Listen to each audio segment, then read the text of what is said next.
Hi, I'm Christy, and welcome to Bible Slam. Today we'll be reviewing the Intimate Book of Psalms. So, how long is this book? It's 150 chapters, but don't worry, we'll be reviewing before we get started. And plus, we're not going to read all of the Psalms. Sounds good to me. Is there anything you already know about the Book of Psalms? They're prayers, poems, and songs directed towards God. It's kind of like the authors were trying to speak to God. I learned that Psalms are called the Tehillim, in Hebrew, which translates to praises. You all have some pretty good background knowledge already. Does anyone know what the Psalms are about or what section of the Bible they're from? Isn't it from the wisdom books? You're absolutely right. The Psalms are a part of the wisdom books and are a collection of lyric poems. They were actually supposed to be part of services and played with instruments, but they got added to the Bible. Who do you think the author is? I heard that there's a lot of authors. There are actually. A well-known psalm was written by Moses, Psalm 90, and that was the only one written by him. There were the other 149 psalms, one by Ethan, one by Heman, 1 or 2 by Solomon, 12 by Asaph, 10 by the descendants of Korah, and 73 by David. And then the remaining 51 were all anonymous. And all of these, there were so many of them, they were all written over a period of 1,000 years, and they were all compiled together to create this book of Psalms. And because of the difference in time and the amount of authors, they were written all over the world in so many different places. What was the idea behind these? Why were they written and then put into the Bible? The Psalms' purpose was to give instruction and inspiration, to motivate and to provide consolation. Most were praiseful, but some of them were instructional. The book didn't really have a plot with stories, but more so along the lines of poems and songs, and they were known as lyric poems. So, what can we learn from this book?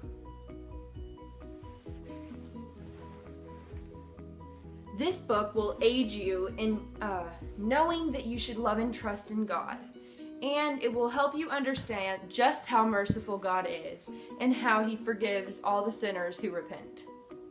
There weren't any true characters in this book because it's not really a story, right? If you wanted to consider God the Father a character, you could. He was mentioned majorly in a lot of the Psalms. Also, the person writing the piece was typically writing in first person using I guess, so you could consider it a character. We've pretty much summed up all the background for the Psalms. Now let's get into the readings. I've already selected the multiple verses of Psalms we'll be reading or listening to today. I think we should just go around the circle taking turns at reading. I think 2 verses is about right for each person. I'm going to start off with Psalm 90, written by Moses. This is the only full chapter psalm I'll read. Prayer of Moses, the man of God. Lord, you have been our refuge through all generations. Before the mountains were born, the earth and the world brought forth, from eternity to eternity, you are God. You turn humanity back to dust, saying, "Return, you children of Adam." 1,000 years in your eyes are merely a day gone by. Truly, we are consumed by your anger, filled with terror by your wrath. You have kept our faults before you, our hidden sins in the light of your face. Our life ebbs away under your wrath. Our years end like a sigh. 70 is the sum of our years, or 80 if we are strong. Who comprehends the strength of your anger? Your wrath matches the fear it inspires. Have pity on your servants. Fill us at daybreak with your mercy, that all our days we may sing for joy. May favor of the Lord our God be ours. Prosper the works of our hands. Prosper the works of our hands. Psalm chapter 90. Okay, now on to Piper to read verse 1 of chapter 1. Okay, here we go. Blessed is the man who does not walk in the counsel of the wicked, nor stand in the way of sinners, nor sit in company with scoffers. That's chapter 1, verse 1. Now Justin, with chapter 37, verse 9. Those who do evil will be cut off, but those who wait for the Lord will inherit the earth. Psalms chapter 37, verse 9. I think that one's very powerful. Very good. Thank you. Psalm 127, verse 3 for Ella.